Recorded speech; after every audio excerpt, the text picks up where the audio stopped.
Hello everybody and welcome back to MTGO Legacy Event number 3, Rock versus Miracle Whip. This is our opening hand. I've recorded this once already. Typically I don't like to re-record, but phone kept going off and I figured that I'd give you guys a non-ringing version. So, without all being said, our opening hand is able to interact with our opponent on turn 1. We are on the play, which means that we can take Mother of Ruins, we can take Noble Hierarch or Knight of the Reliquary if we're playing against Maverick. We can take all of the different things that we fear against Stoneblade, which would be Jit. Yeah, Jit. We have the ability to curve. We have a 1-2-3 in our hand, the ability to cast all of them, and this ability to stunt our opponent's growth. The only thing that we don't want to be playing against at this point would be Belcher, but we already know that we're playing against a blue-white deck, which we think is Stoneblade. So in the matchup that we're currently in, we have a hand that I'm more than happy to keep. Unfortunately, it's not the hand of the deck that we're playing against. Turns out that we're playing against, wait for it, Miracle Whip. If you don't know, this is a off the top of my deck.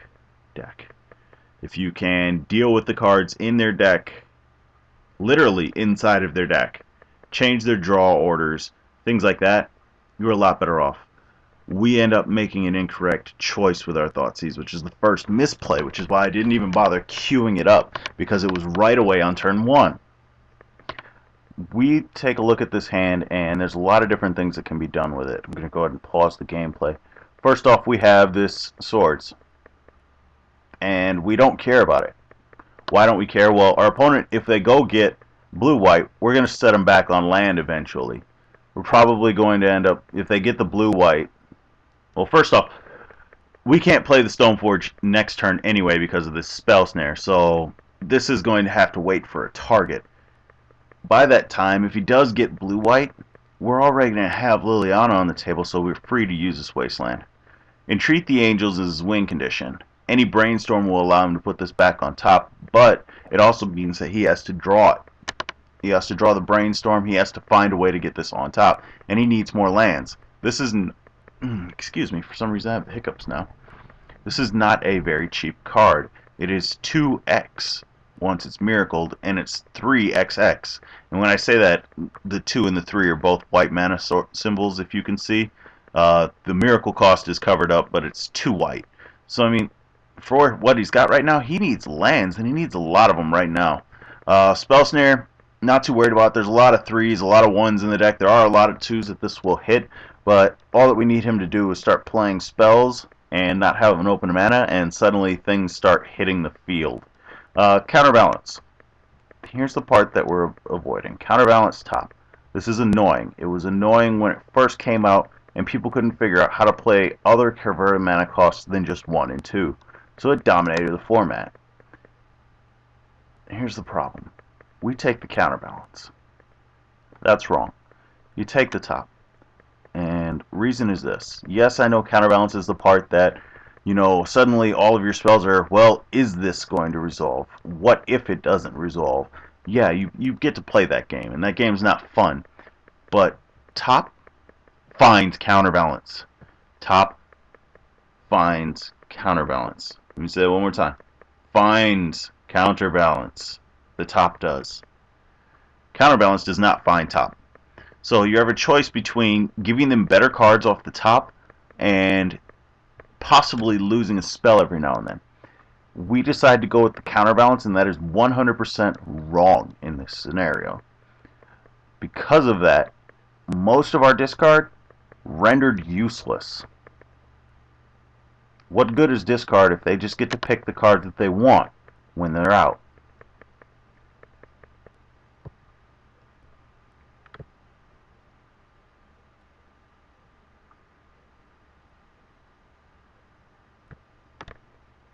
That being said, since I realized I forgot to,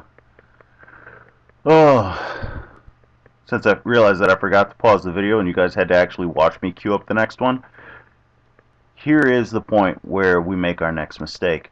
And it's a simple mistake. We've gone through, we've done some stuff. We got Liliana into play, as I knew we would. Disenchant was discarded last turn. Okay, yeah, let me not confuse myself. His disenchant was discarded last turn. I don't have a choke in the yard. That would have been game over anyway. We have Liliana in play, and we're getting ready to use her. This is wrong. Not the fact that we're using her, but the fact that we didn't play Stoneforge first. Our opponent has 4 cards in hand.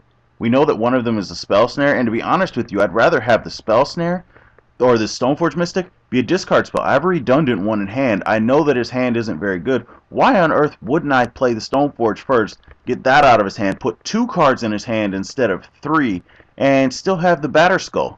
Now I have a Stoneforge Mystic that I'm not going to play right now just in case he has a click. I mean, it doesn't seem like it's a good call. Liliana's already outside of the click range. I mean, we're going to get another draw. He takes the Batterskull, and suddenly we're closer to having a way to deal with the click.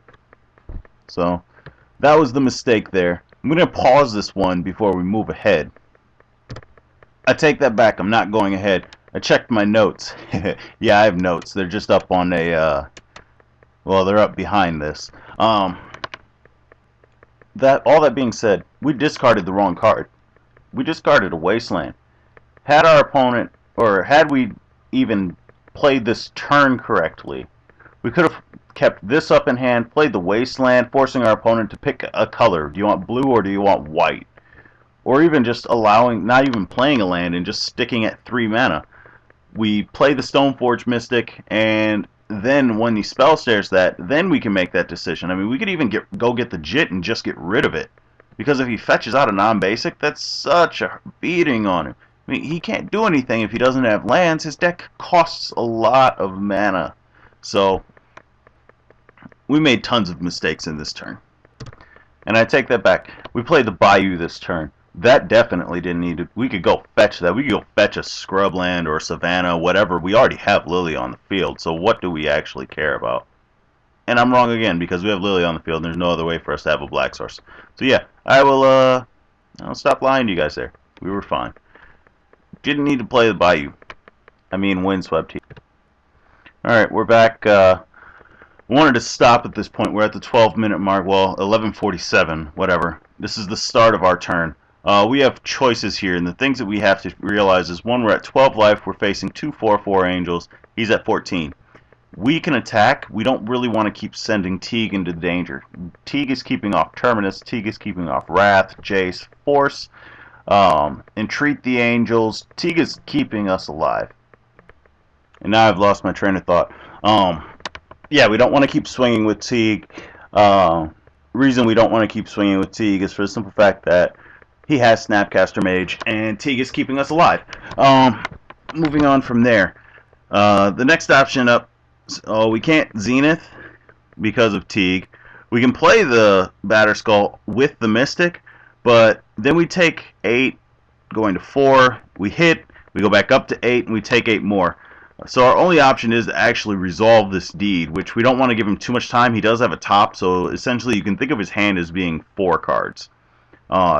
If Teague resolves, or if deed resolves, then we're okay. The other part of that is it's actually risky to play the deed right now because if he has a Spell Pierce on top of his deck, we're going to lose the deed. Whereas potentially next turn we could draw the other land, be able to play it through the Spell Snare. But last game we saw that our opponent had Counterspell, I believe it was, and not Spell Pierce. So typically you find one or the other. Not that they're actually equal, just that that's for some strange reason why it is. So we end up going with the deed. We pop deed prematurely. This deed should have actually just stuck around until his upkeep, to be honest with you. And what that would do is pretty much the same thing that it does now, I guess. Trying to think a little bit. I think I had notes on that. One moment. To take it back, I know what I did wrong. We get the deed in play, and we immediately blow it, and that was the mistake. We should have actually attacked with everything. Yes, he could have a Snapcaster Mage, but if he goes to pop his top, he loses his top, and that's probably more detrimental to him than actually getting the ability to Miracle again, provided he doesn't have Um, wow, I am tongue-tied today. Provided he doesn't have basically the ability to pop more angels into play, to entreat again. Because if he sets up so that he loses his top, draws a Snapcaster, and blocks Teague, shoots Mystic, and on his turn, instead of drawing the top that we killed, draws an entreat the angels and makes 3 angels, that line of play is terrible for us. But we should have got in with everybody. Pop Deed if he went to draw a card and go from there. We didn't do that. Here we are at the 15-minute, 19-second mark. We have Liliana in play. We're only like a turn later, actually. Don't know why this game takes so long. It's probably me talking too much. I tend to do that.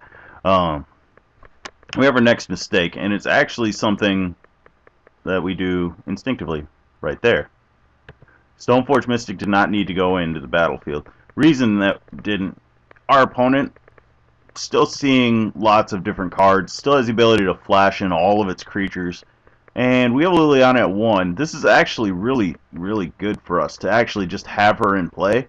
And what we'd like to actually do, and I know I keep saying actually, how many times was that? Was that like 4 times in that sentence? What we want to be able to do is to just ramp her up and fact his lands. Switch white versus some blue. Probably sticking the 2 tundras and the 3 basics together and stick the top on the side with the tundras. What it does is makes him have a choice between having a shaky mana base that's really stable, and that makes a mana base that's susceptible to wasteland but is very stable, versus a mana base that's not susceptible to wasteland and the ability to select the top of our cards, the top cards of our deck. So that's where that sits. Unfortunately for us, you know, this attack, terrible idea. If he plays, we're not giving up Teague, so of the 2 of them, we'd be giving up Liliana. That also being said, he'd probably just sword the Teague, so, I mean, it's kind of which devil do you want to deal with?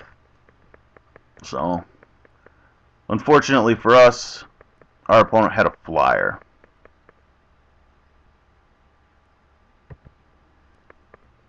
Alright, this was a user question. I believe its name is Nora Macnique. I was wondering why I was commenting on this situation that's coming up here. So we're bogging our opponent's graveyard. There's too many things in it. We just kind of want to get rid of it. We know he has Snapcasters. 2 of his swords are in there. We just want to get them out of the way. If we resolved this, Snapcaster would only be able to block Teague, but at the life total that we're at, would probably just swing into Teague anyway. That being said, our opponent does have the Snapcaster and does not go for Teague with swords.